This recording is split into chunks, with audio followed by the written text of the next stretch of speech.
Seja bem-vindo. Então, o seu trabalho é gestão de trânsito e medidas de Intelligent Transport System, os desafios da capital do Brasil. Bem-vindo, você está Isso vindo de mesmo. Brasília, certo? Isso mesmo. Tá bom. Bem-vindo. Todo mundo me escuta? Sim, acredito Tá que bom, obrigado, professora. uma boa apresentação, então, para você, tá, Tiago? Tá bom, beleza, obrigado. Boa tarde a todos, pessoal. Bom, esse trabalho a gente desenvolveu no segundo semestre de 2019, com a orientação do professor Pastor Gonçalves Tacos, né, que inclusive assina com a gente. E, basicamente, esse trabalho surgiu de uma situação que o Distrito Federal Brasília está passando, né? Brasília está num contexto de se tornar, está num processo de certificação para se tornar uma Smart City. Esse é o desejo de Brasília, se tornar uma cidade inteligente. E se isso acontecer, será a primeira unidade da federação considerada Smart City, né? E Brasília é uma cidade de médio porte, com todos os problemas de trânsito que cidades de mesmo tamanho ou maior apresentam de um modo geral, né? Bom, então surgiu um problema para a gente. Nosso problema de pesquisa era basicamente o seguinte, né?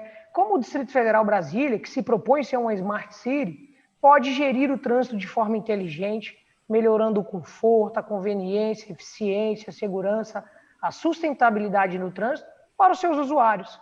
Então, essa foi uma provocação, né, que nos levou, então, a realizar essa pesquisa, cujo principal objetivo, pessoal, é identificar um conjunto de medidas de ITS empregadas no gerenciamento de trânsito da cidade de Brasília. Então, uma cidade que almeja ser inteligente, será que essa cidade está empregando na gestão de trânsito um conjunto de medidas de ITS?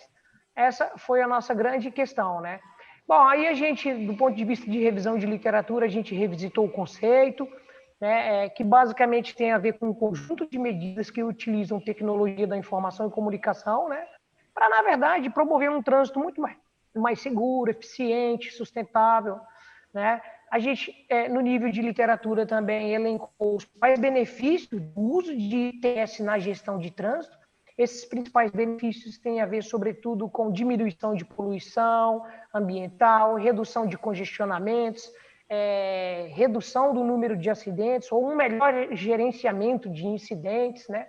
Além de todo um ganho para a gestão de trânsito de um modo geral, em termos de arrecadação, de taxas relacionadas à taxação da mobilidade, né? Os benefícios são vários, aqui a gente elencou alguns, né?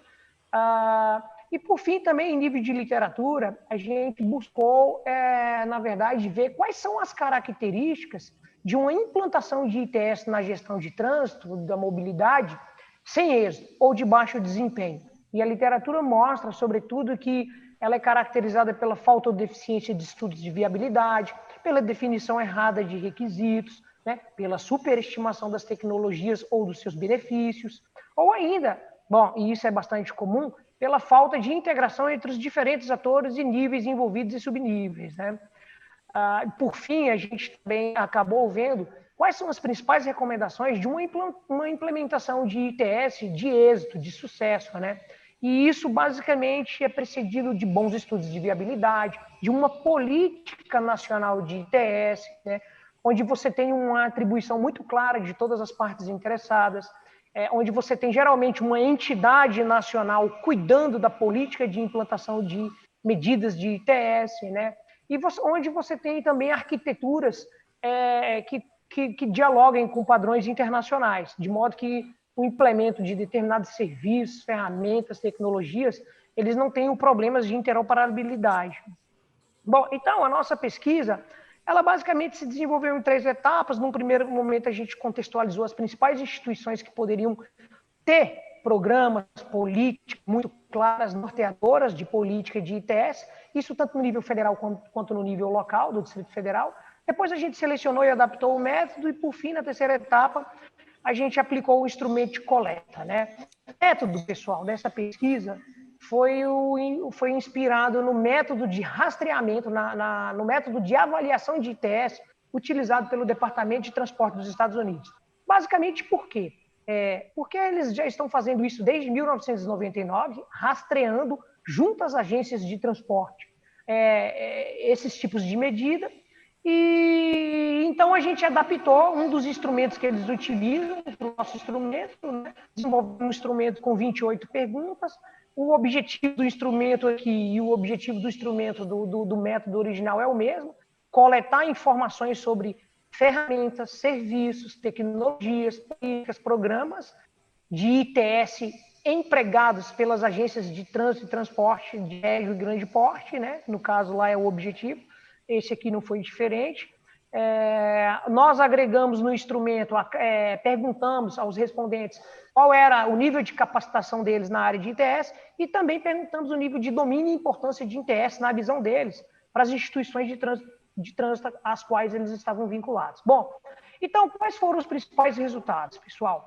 Basicamente, essa foto aí ao lado mostra um vazio, meio que estamos em um vazio. Nós não identificamos planos de longo prazo ou planejamento estratégico de ITS, tanto no nível de Brasil quanto no nível de Distrito Federal.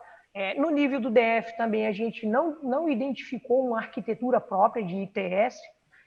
Há normas legais bastante pontuais, né? Encontramos duas na época no âmbito da Agência Nacional de Transporte Terrestre, portanto nem se aplica ao Distrito Federal, né? E também no nosso instrumento a gente perguntou aos respondentes, pessoal, sobre 15 serviços relacionados à gestão de trânsito e ITS, que melhorariam essa gestão de trânsito na perspectiva de implementação de ITS.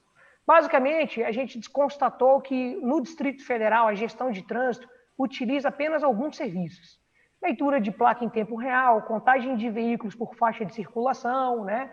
Coleta de dados de localização de veículos objeto de crime, tudo isso em tempo real, segundo os respondentes. Porém, o que nós constatamos é que esses dados são totalmente subaproveitados no processo de planejamento da mobilidade do DF. Talvez, gente, eles sejam apenas dados que nem aproveitados são.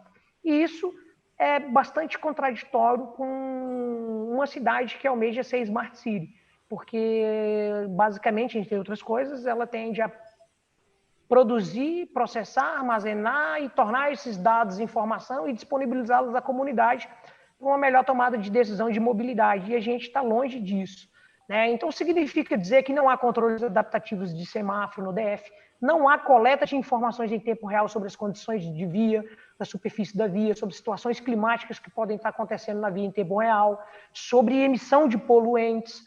Então, e em termos de recursos e tecnologia, nós listamos 10 recursos ou tecnologias que poderiam ser empregadas na gestão de trânsito da cidade para que esse trânsito pudesse ser mais sustentável, mais seguro. E aí, pessoal, basicamente foi apontado que dos 10 recursos e tecnologias, só há o uso de câmeras de monitoramento viário georreferenciadas e sensores instalados na via. Ocorre que uma das instituições pesquisadas, o DR, afirmou que nem usa sensores, né?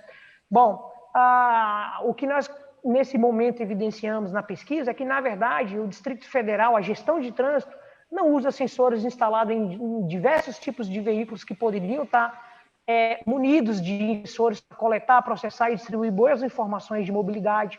Não há boas câmeras, não há câmeras de monitoramento acopladas, por exemplo, aos veículos de fiscalização.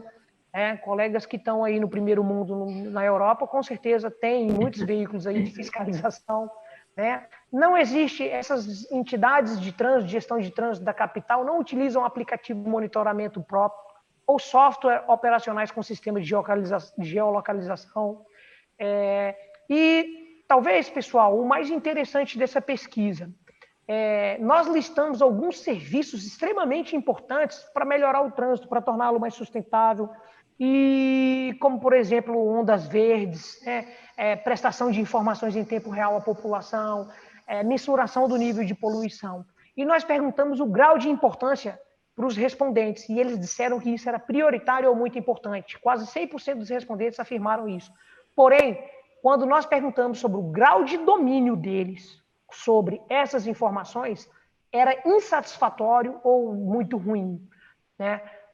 E, por fim, a amostra é uma amostra pequena, de 18 respondentes, porém muito significativa, porque eles são oriundos de cargos de chefia, né, na área de planejamento, engenharia de trânsito e alguns de fiscalização, e também havia na amostra um integrante de comandante de socorro, né, do bombeiro, né, de acidentados de trânsito. Então, nós perguntamos nas instituições deles, né, na visão deles, quais eram as perspectivas de implementação de medidas de ITS. E 44% nem souberam dizer, 33% disseram não existir. E no que diz respeito à capacitação, pessoal, 77 deles nunca participaram de qualquer capacitação sobre ITS. Nós estamos falando, pessoal, de pessoas que trabalham com o gerenciamento de trânsito da cidade. Então, 77% da amostra jamais participou de qualquer capacitação. Curiosamente, 44% da amostra, pessoal, é formada por chefes, ocupam algum cargo de decisão. Apenas um dos respondentes tem mestrado, né?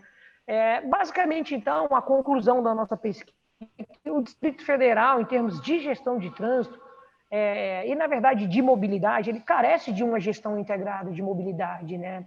E apresentando problemas estruturais de planejamento, implementação e domínio de medidas de Intelligent Transport System na gestão de trânsito, né?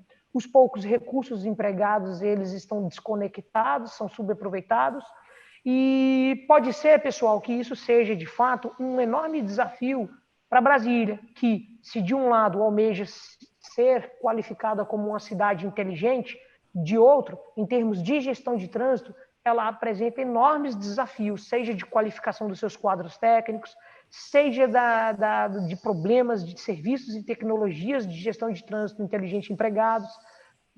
E assim, uma das limitações do nosso trabalho é que a gente focou apenas em gestão de trânsito. Mas para futuros trabalhos, a gente tem que ampliar isso para a questão de transporte público, né? É uma necessidade e melhorar o instrumento de coleta. Talvez a abordagem seja, o instrumento deva ser melhor qualificado, né? A gente tem que realizar grupos focais, entrevista, para dirimir eventuais dúvidas ou pontos de interrogação que sobram, né? Então, basicamente, o desafio de Brasília, pessoal, em termos de uma gestão de trânsito inteligente, será enorme. E na América Latina, apenas Buenos Aires e Bogotá são consideradas cidades inteligentes. E são cidades, gente, que em termos de gestão de medidas de ITS estão muito, muito avançadas, né? Portanto, uma das ideias de futuros estudos é agora começar a fazer um trabalho de comparação internacional entre Brasília, Buenos Aires e Bogotá, no sentido, pessoal, de contribuir. O nosso objetivo é contribuir, não é a crítica pela crítica. Se a cidade tem o desejo de ser Smart City, nós, com esse trabalho, apenas apresentamos um pouco dos desafios, como que nós estamos em termos de medidas de ITS em gestão de trânsito, e seguramente os percursos que a cidade e os gestores vão ter que percorrer para começar a diminuir esse gap entre outras cidades. Obrigado. Desculpa aí, extrapolei os prazos. Obrigada a você, Thiago, mas de fato muito interessante seu trabalho. Você foi muito claro nas suas colocações e eu me vejo aqui pensando, poxa, você fala em onda verde, com o perdão, né, há 30 anos, há mais de 30 anos se fala em onda verde, né? E aí, assim, eu continuo falando do quanto é importante a gente olhar para o que existe em termos de tecnologia e você olhar para o que você tem. Então, quando eu vejo assim que a maior parte das cidades não tem mapeado o seu sistema viário, a maior parte com toda a tecnologia que nós temos atualmente, a maior parte das cidades não tem mapeado a situação das suas vias. E isso, eu não estou falando somente de transporte rodoviário, não, até mesmo em ferrovia, que é um modo de transporte estabelecido, né? E que as novas tecnologias podem contribuir e muito com o desempenho desse modo de transporte. Então, assim, de fato, tem muito o que fazer. Eu falo tudo isso do ponto de vista de transporte, mas eu quero dar parabéns para você, sabe por quê? porque a maior parte, eu como pesquisadora, eu sempre penso assim, poxa, vai depender de informação pública, vai depender do agente público, a minha pesquisa vai ser muito mais difícil. E, na verdade, e para isso eu preciso coragem, porque o sistema de transporte, ele depende de usuário, de operadores, mas ele depende dos gestores, né? Então, muitas das pesquisas se esquecem de abordar esse terceiro elemento do sistema, que são os gestores. E eles são fundamentais. Então, assim, há bastante tempo também foi definida uma lei, isso tem mais de 30 anos, com certeza, que foi definida uma lei que toda prefeitura deveria ter um engenheiro de trânsito e de tráfego. Teoricamente, esse engenheiro deve conhecer minimamente sobre trânsito e tráfego. E aí a sua pesquisa diz que, opa, em Brasília, a capital federal, a capital do Brasil, não possui, só um tem mestrado, e só um fez treinamento em relação a tecnologias de sistemas inteligentes de transporte. De fato, o Congresso é bastante... Os congressos, de um modo geral, eles são muito pertinentes, porque eles trazem a problemática que todos nós, pesquisadores, vivenciamos. Muito obrigada pela sua contribuição. Vou liberar para alguém mais que queira trazer essas perguntas. Professor Marcos? Tiago, muito obrigado pela sua apresentação. De fato, acho que a Ana disse tudo, mas eu estava assistindo a sua apresentação e estava refletindo sobre a dificuldade que a Ana acabou de citar, e, de fato, ela foi bem interessante, bem pertinente. E, às vezes, a gente tem, na pesquisa, a gente tem por tendência sempre tentar buscar uma resposta positiva. E a sua resposta positiva é a seguinte: desse jeito não dá, acabou. Então, foi bem interessante. Agora, assim, só me surgiu assim, uma dúvida mesmo de espectador. Existem cidades, municípios menores no Brasil que teriam esse perfil para Smart Cities? Vocês já pesquisaram alguma coisa do tipo? Ou o foco mesmo é só o Distrito Federal? No caso da pesquisa, o Max, o foco foi Distrito Federal. Só, né? Só o foco foi Distrito Federal e adstrito às agências de trânsito, em especial o Departamento DETRAN e DER, porque quem de fato gerencia as vias urbanas e rurais do Distrito Federal. Não haveria tempo hábil e poderíamos encontrar problemas de comparabilidade, né, se fôssemos estender o escopo geográfico da pesquisa, né? A nossa ideia, rapidamente, assim, é de fato oferecer um diagnóstico para que, quem sabe, as coisas comecem a sair. Um trabalho desse acaba fazendo com que, por exemplo, você, Max, se remete a outra cidade, né? Olha que legal, você já pensou em outra cidade. Então é um pontapé mesmo, né? Pelo menos no pouco que a gente andou na revisão da literatura identificando, não encontramos alguma coisa similar no Brasil, aparentemente, né? E a ideia é isso, é estimular outros pesquisadores aí fazendo esse mapeamento também, né? Ou seja, com esse método, aprimorando ou com outros. Mas não estendemos o escopo, não, era Brasília mesmo. Ok. Parabéns pela apresentação. Obrigado.